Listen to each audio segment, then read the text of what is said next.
adik-adik semuanya, bertemu lagi bersama saya Evlia Sisiana Slian dalam pembelajaran Bahasa Indonesia itu asik.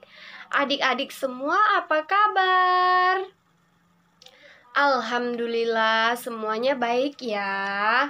Nah, ada yang masih ingat pada pertemuan minggu lalu kita belajar tentang apa? Ayo, siapa yang masih ingat? Siapa yang masih ingat? Iya benar, pada minggu lalu kita sudah belajar tentang meningkatkan kemampuan berbicara. Nah, ada yang tahu sekarang kita akan belajar tentang apa? Iya benar. Hari ini kita akan belajar tentang strategi meningkatkan kemampuan berbicara. Nah, apa-apa saja strategi yang digunakan dalam kemampuan berbicara?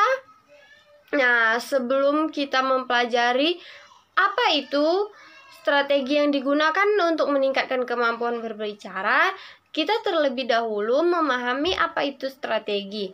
Ada yang tahu apa itu strategi, adik-adik semuanya? Yang tahu, acungkan tangannya. Iya, Bu, strategi itu apa ya? Jadi, strategi itu adalah rangkaian kegiatan yang dirancang untuk meraih tujuan tertentu. Misalnya seperti pada pembelajaran kita hari ini, yaitu strategi meningkatkan kemampuan berbicara. Berarti, rangkaian kegiatan yang dirancang untuk meraih atau mencapai kemampuan untuk meningkatkan kemampuan berbicara. Nah, apa-apa sajakah strategi yang digunakan?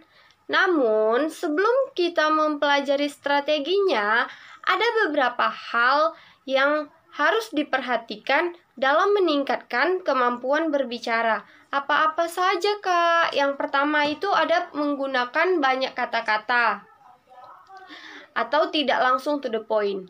Artinya di sini saat kita berbicara dengan orang atau saat kita ingin menyampaikan apa yang ingin kita bicarakan, jangan langsung to the point. Artinya kita harus mengajak teman kita atau lawan bicara kita itu terlebih dahulu untuk berbicara atau seperti pembukaan atau basa-basi dulu, jangan langsung ke inti dari pembicaraan. Kemudian yang kedua ada ubah kata-kata baru untuk membuatnya lebih akrab. Nah, maksudnya seperti ini adalah kita mengeluarkan kata-kata yang bisa dipahami dan dapat dipahami dengan mudah oleh lawan bicara kita. Kemudian yang ketiga adalah gunakan kata-kata umum. Artinya di sini kita tidak boleh menggunakan kata-kata yang sulit dipahami oleh lawan bicara kita. Kemudian yang keempat ada gunakan ekspresi atau alih kode. Nah, contohnya seperti penggunaan bahasa. Penggunaan bahasa yang sopan terhadap orang yang lebih tua. Nah, kita harus lebih sopan terhadap orang yang lebih tua dari kita. Kita tidak boleh menganggap remeh orang. Nah, selanjutnya yang kelima ada gunakan gerak tubuh atau ekspresi untuk menyampaikan makna yang kita inginkan. Makna yang kita inginkan itu seperti hal apa yang ingin kita sampaikan kepada lawan bicara kita. Nah, selanjutnya ada strategi meningkatkan kemampuan berbicara. Adik-adik sudah tahu belum apa saja strategi yang digunakan untuk meningkatkan kemampuan berbicara itu?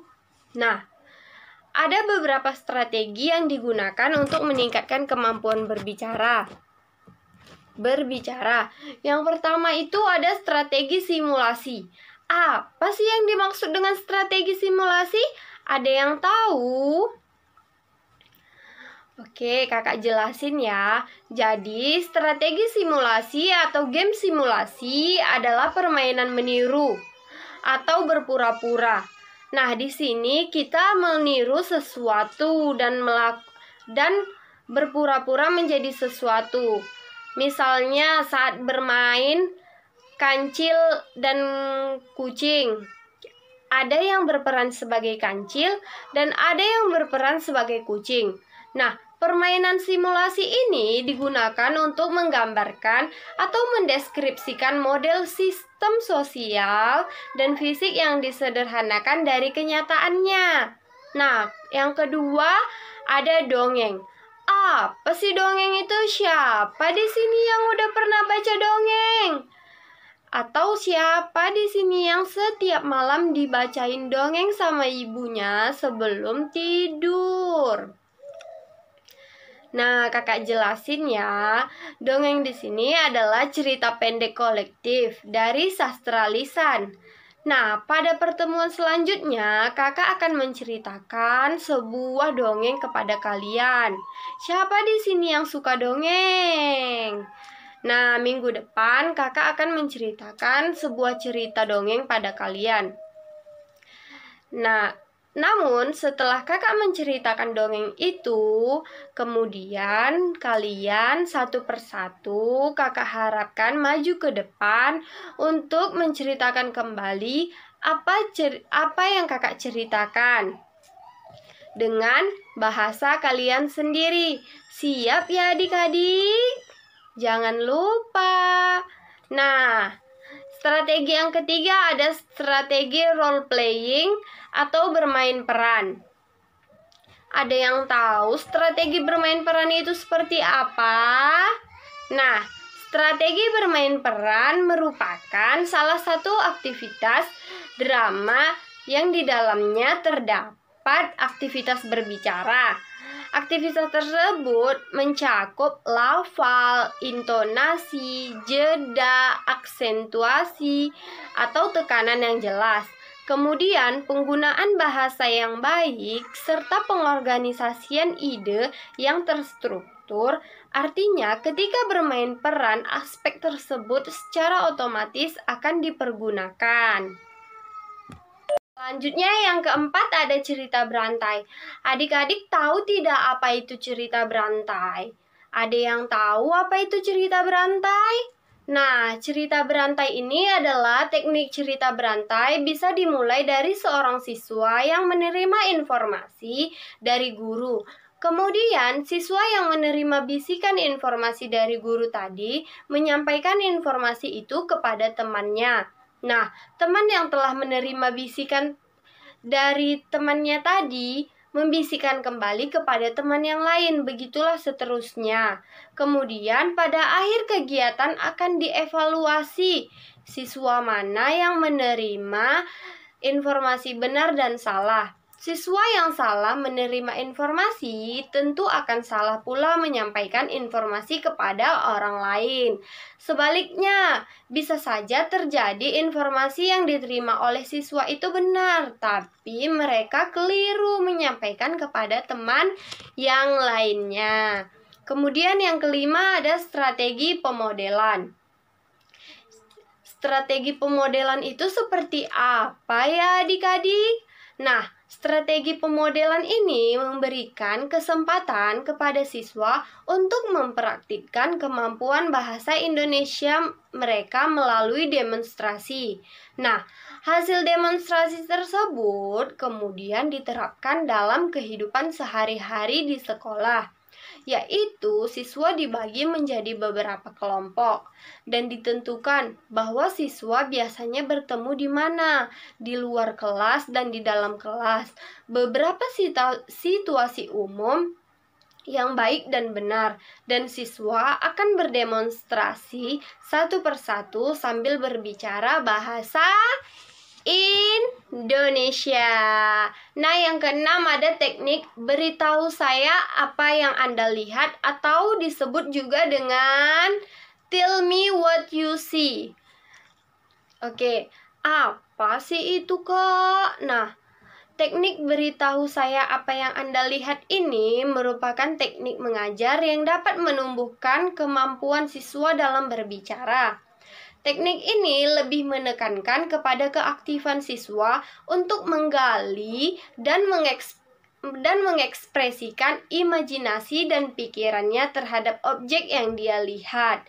Misalnya seperti ini. Ini namanya apa? Ada yang tahu? Ya, ini namanya pulpen. Nah, ini kan pulpen. Tapi dengan imajinasi yang kita miliki, kita bisa mengubah pulpen ini menjadi beberapa alat dan benda. Misalnya, nanti kakak melakukan sesuatu, namun kalian akan meniru apa yang kakak lakukan. Contohnya seperti itu ya adik-adik. Nah, yang kemudian teknik ini dimulai oleh guru menunjukkan beberapa orang siswa untuk maju ke depan kelas, kemudian memperagakan benda yang dibawa oleh guru. Misalnya ini pulpen. Nah, nanti dari kalian maju 3 orang dan berimajinasi dengan pulpen ini. Misalnya dijadikan sisir, sikat gigi, gayung untuk mandi, dan masih banyak lainnya. Kemudian ada yang ketujuh, strategi yang ketujuh ada citra media dalam mendongeng. Apakah itu adik-adik? Ada yang tahu? Nah, di sini guru mengembangkan media pembelajaran melalui penggunaan media gambar cerita. Tujuannya agar siswa dapat menginterpretasikan isi cerita sesuai imajinasi sendirinya. Nah, sehingga pada akhirnya siswa dapat mengungkapkan kembali hasil isi cerita pada penampilan hasil observasi tersebut dalam bahasa yang runtun dan bermakna. Melalui penggunaan media gambar untuk bercerita sehingga pembelajaran tidak berkesan monoton dan menciptakan suasana di dalam kelas. Nah, seperti itu ya adik-adik. Kemudian yang ke-8 ada menyediakan informasi. Bagaimana sih menyediakan informasi itu, Kak? Nah, menyediakan informasi adalah salah satu bentuk media melalui laporan lisan untuk mengingatkan anak-anak agar menggunakan presentasi lisan yang efektif. Masalah mereka adalah memberitahu apa yang mereka inginkan dan apa yang tidak mereka inginkan dari pembicara. Begitu kegiatan lain yang diwakili oleh informasi pelatihan adalah memberikan ceramah. Misalnya saat gurunya berceramah, saat teman-temannya berpidato, seperti itu ya. Tujuan dari kegiatan ini adalah untuk membantu anak-anak membangun rasa percaya diri ketika berbicara dengan orang lain. Belajar menulis dan mempublikasikan percakapan, dan belajar bagaimana cara terbaik untuk berbicara dan dengan banyak audiens atau para pendengar. Kemudian yang selanjutnya ada berpartisipasi dalam diskusi. Bagaimana berpartisipasi dalam diskusi itu, Kak? Diskusi memberikan kesempatan kepada siswa untuk berinteraksi dengan siswa dan guru lainnya. Mereka dapat sepenuhnya mengungkapkan gagasan mereka ketika dihadapkan dengan bukti yang meyakinkan atau mendiskusikan tindakan balasan yang wajar yang diajukan oleh peserta. Memberikan berbagai pendapat dan pertimbangan perubahan pendapat, dan hasilnya menunjukkan bahwa diskusi adalah strategi yang dapat membuat siswa lebih bersemangat dalam proses pembelajaran. Nah, contohnya seperti misalnya nih, ada sebuah masalah. Kita melakukan diskusi untuk menyelesaikan masalah tersebut. Dan setiap orang berhak mengeluarkan pendapatnya atas permasalahan yang sedang kita diskusikan. Kemudian yang terakhir ada pendalangan. Apa sih pendalangan itu, Kak? Nah, pendalangan adalah pertunjukan wayang golek, bisa disebut juga seperti itu. pertunjukan wayang golek memberikan kesempatan kepada anak-anak untuk berbagi gagasan dan cerita melalui dialog dan aksi wayang. Di dalam kelas, anak-anak dapat menggunakan boneka dengan dua cara. Mereka mencari ketika berdasarkan boneka yang sudah ada, atau mereka bisa membuat beberapa boneka, kemudian menyusun cerita yang sesuai. Untuk membuat boneka menjadi lebih baik, anak-anak perlu berlatih berbicara, dialog atau monolog, dan menggunakan tangan mereka. Anak-anak harus berbicara seolah-olah mereka adalah pelaku yang sebenarnya. Paham adik-adik semuanya? Nah, kemudian ada yang bisa menyimpulkan pembelajaran kita hari ini? Siapa yang bisa menyimpulkan pembelajaran kita hari ini?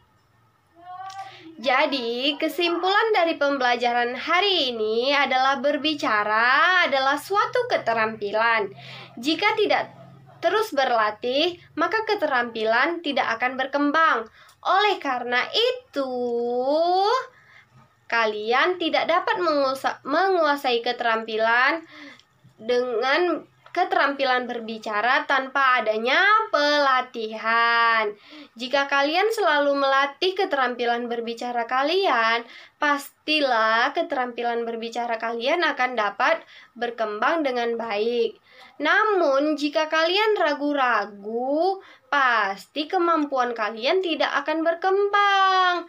Dan kecerdasan atau kemampuan berbicara kalian akan jauh dari penguasaan. Nah, kita sudah sampai pada penghujung pertemuan. Ada yang mau bertanya? Siapa yang mau bertanya? Acungkan tangannya. Siapa yang mau bertanya? Baiklah, jika tidak ada yang mau bertanya, kita akhiri saja perjumpaan kita pada pertemuan kali ini. Kita lanjutkan pada minggu depan. Nah, sebelum kita akhiri, mari sama-sama kita bernyanyi adik-adik. Kita menyanyikan lagu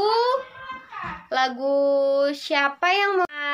Kita akan menyanyikan lagu Gelang si Patu Gelang. Tapi sebelum kita bernyanyi, Kakak akhiri saja perjumpaan kita pada hari ini. Apabila ada kesalahan kata, Kakak mohon maaf. Wassalamualaikum warahmatullahi wabarakatuh. Terima kasih.